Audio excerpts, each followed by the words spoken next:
Helsinki को सारा दिन घूमने के बाद शाम को हमने होटल में चेक इन किया। सिटी के बीचों बीच ये होटल था, काफी मॉडर्न था। बस रात को हमसे और कुछ नहीं हुआ, हम सो गए। सुबह उठ के हमने मजेदार सा नाश्ता एंजॉय किया। कहते हैं कि Finland is one of the most happiest country, लेकिन ये मुझे one of the most cleanest भी लगा। ऐसा मैंने रेस्टोरेंट में कहीं नहीं देखा कि खाना खा के अपनी प्लेट को खुद ही डिश वॉशर में लगाएं। नाश्ते के बाद रेडी होके हम पोर्वो, एक यहाँ पे टाउन है, उसको देखने के लिए निकल गए। तो यहाँ पे कार को पार्क करें तो वहाँ पे आपको एक मीटर रखना पड़ता है, जो कि ये बताता है कि कार कितनी देर से यहाँ पार्क है। हमारे पास मीटर तो नहीं था, अदनान ने इस तरह से टिश्यू पेपर पर लिख के रख दिया और अल्लाह के हवाले गाड़ी कर दी। ये टाउन बहुत ही खूबसूरत था, तारीखी इमारतें, पत्थरों से बनी हुई रोड और बहुत ही खूबसूरत नज़ारे।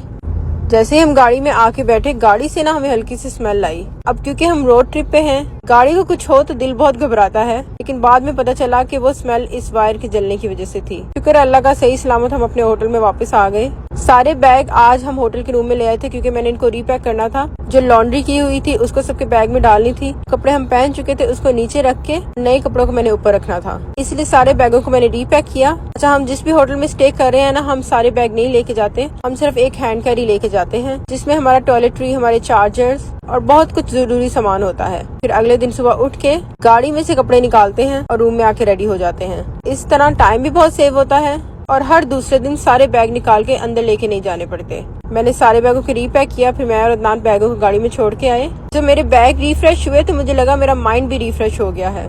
जब तक अदनान कार की बूट में बैग को सेट कर रहे थे, मैंने अंदर से भी गाड़ी को साफ कर लिया। बस जी, अब हम लोगों ने सोना था और सुबह हम लोगों ने इस प्यारे से मुल्क को अल्लाह हाफिज कह देना था। फिनलैंड एक बहुत ही प्यारा मुल्क लगा, लोग भी बहुत अच्छे हैं, हलाल खाना भी इजीली अवेलेबल था और बड़ी ही अच्छी मेमोरीज के साथ हमने दुनिया के इस हैप्पीएस्ट कंट्री को अल्लाह हाफिज कहा। अब यहाँ से हम लोगों ने एक फेरी लेनी थी और हम लोग ने नेक्स्ट मुल्क पहुँच जाना था, जो कि था एस्तोनिया। एस्तोनिया मुल्क जिसका मैंने तो कभी सुना ही नहीं था।